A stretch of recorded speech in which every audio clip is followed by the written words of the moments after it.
El gobierno de Gabriel González Videla.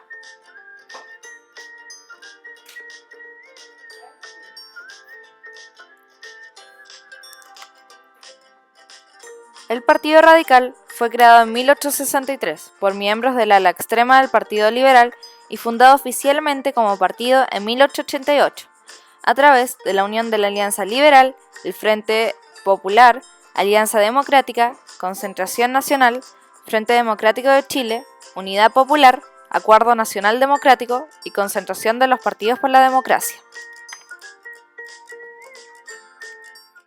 Se originó para hacer frente a la oligarquía del siglo XIX y estaba caracterizado por un espíritu racionalista, laico y democrático, motivado por los ideales de la libertad, igualdad y de la fraternidad.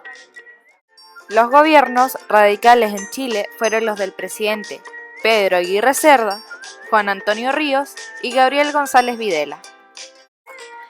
Gabriel González Videla, nacido en el año 1898 en La Serena, fue un personaje de gran importancia en la historia política de nuestro país, ya que luego de complementar sus estudios superiores en la Facultad de Derecho de la Universidad de Chile, logró integrarse a la política chilena a través de su participación en el Partido Radical. Gracias a su colaboración dentro del partido, llegó a tener diversos cargos, empezando en 1915 en el ingreso al Centro de Propaganda Radical, siendo Manuel Antonio Mata presidente del partido.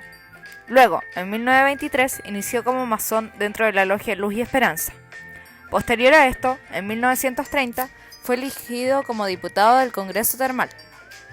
En 1932 se convirtió en presidente del partido político al cual pertenecía y en diputado de la provincia de Coquimbo.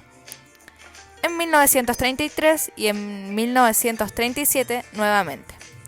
Durante 1937 encabezó el Partido Radical y se desempeñó como presidente del Comité Ejecutivo Nacional de Frente Popular. En 1939 logró ser embajador de Francia, correspondiente en Bélgica y Luxemburgo. Posteriormente a esto, en 1941 fue embajador de Portugal y en 1942 de Brasil. En 1945 llegó a ser parte de la delegación chilena en la Confederación de San Francisco y fue elegido senador por Tarapacá y Antofagasta. González Videla fue candidato presidencial tras la muerte de Ríos, donde recibió el apoyo del Partido Comunista y del Demócrata, y en el Congreso gracias al apoyo del Partido Liberal, donde posteriormente se benefició de las elecciones logrando convertirse en presidente, en 1946. Su gabinete estaba compuesto por radicales, liberales y comunistas. Durante su gobierno, específicamente en 1948, promulgó la polémica Ley de Defensa Permanente de la Democracia, más conocida como Ley Maldita, en la cual declaró ilegal al Partido Comunista, desencadenando una persecución en contra de sus militantes y prohibición de toda participación política de su parte. Así, logró desbaratar el complot de las patitas de chancho, la cual se trataba de una constitución militar que tenía como principal objetivo derrocarlo y establecer a Carlos Ibáñez del Campo en el poder. Además, removió a todos los partidistas del comunismo de su gabinete presidencial.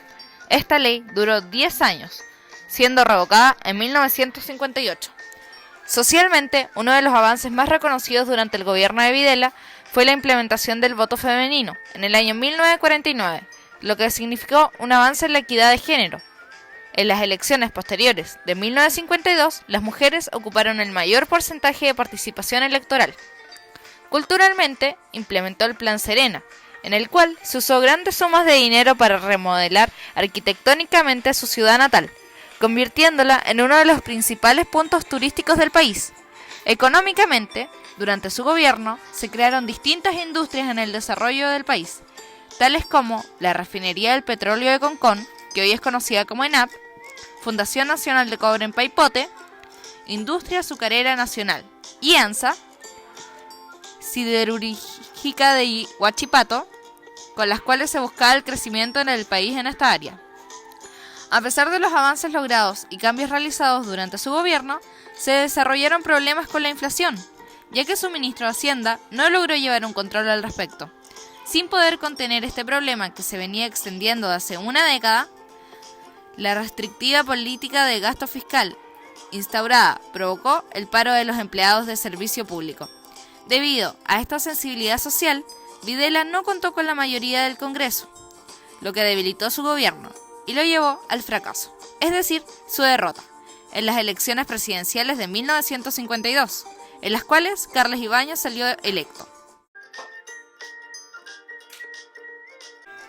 Luego de una ruda carrera política, Gabriel falleció un 22 de agosto de 1980 en Santiago de Chile. Gabriel González Videla fue el último presidente radical que gobernó durante 6 años, en los cuales generó cambios en el país, tales como la renovación de La Serena, la promulgación de la ley maldita y el voto presidencial femenino. Desarrolló proyectos tanto en economía, en política, en la sociedad y en la cultura, con tal de desarrollar el país con respecto a su ideología y la visión que poseía con respecto a la política de ese entonces. Debido a las cosas positivas que se lograron durante su gobierno, logró ser querido por el pueblo chileno, de tal manera así que hoy en día existe un museo en su honor.